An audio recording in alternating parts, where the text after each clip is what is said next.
गडिंग्लज नगर परिषदेतील निवडणुकीच्या अनुषंगाने सर्व मतदार व नागरिक तसेच उमेदवार यांना कळवण्यात येते की प्रभाग क्रमांक 3 जागेसाठी जिल्हा न्यायालयात अपील दाखल झालं होतं।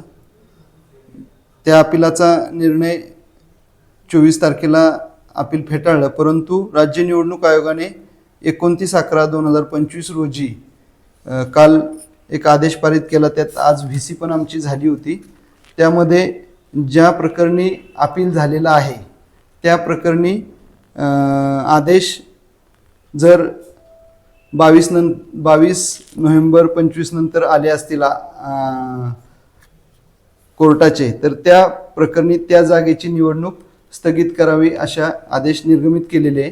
त्यामुळे प्रभाग क्रमांक 3 फक्त 3 या जागेची निवडणूक सद्यस्थितीत स्थगित झालेली आहे। मात्र त्या प्रभागातील नगराध्यक्ष पद तसेच त्यातील 3 या जागेची निवडणूक होणार आहे। त्यामुळे मतदारांनी मतदानाला येण्याचेच आहे, इतर कोणताही बदल नाही। आता ही जी निवडणूक साहेब रद्द करण्यात आलेली आहे, याचा पूर्ण कार्यक्रम कधीपर्यंत घेऊ शकतो? त्याचा प्रोग्राम कालच्याच आदेशात आयोगाने दिलेला आहे। त्यामध्ये त्या 3 जागेची परत 3-4 डिसेंबर रोजी निवडणूक कार्यक्रम जिल्हाधिकारी सरांनी जारी करण्याचा आहे। त्यामध्ये माघार घेण्यासाठी तिथपासूनच प्रक्रिया पुढे होणार आहे।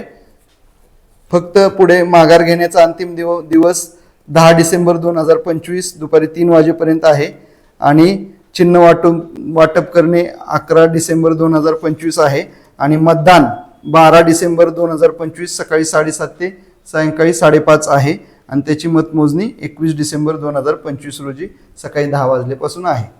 सर, त्याच पद्धतीने नगराध्यक्ष पदाच्या दोन्ही उमेदवारांच्यावर सुद्धा असा अपील दाखल झालेला आहे हायकोर्टामध्ये, याच्याविषयी काय निर्णय?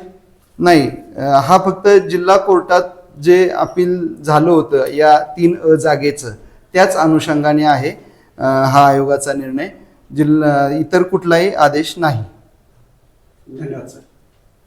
तसेच नगराध्यक्ष पदाचे सर्व उमेदवार व प्रभाग क्रमांक 3 मधील सर्व उमेदवार यांना कळवण्यात येते की आता 3 या जागेची निवडणूक स्थगित झाल्यामुळे ईव्हीएम मशीन सीलिंग नव्याने करावं लागत आहे। तर त्याचं पत्र पण आम्ही सर्व उमेदवार आणि यांना आता जारी केलेलं आहे। ईव्हीएम मशीन सीलिंग उद्या 1 डिसेंबर रोजी सकाळी 7 वाजता पॅव्हेलियन येथे ठेवलेले आहे। त्या 3 केंद्राचं सीलिंग नव्याने होणार आहे, कारण 3 ची मतपत्रिका काढून 3 ची मतपत्रिका नगराध्यक्ष पदाच्या खाली लावण्यात येणार आहे। त्यामुळे त्या सीलिंग प्रक्रियेला नगराध्यक्ष पदाचे सर्व उमेदवार व प्रभाग क्रमांक 3 मधील 3 जागेवरील सर्व उमेदवार यांनी उपस्थित राहायचे आहे।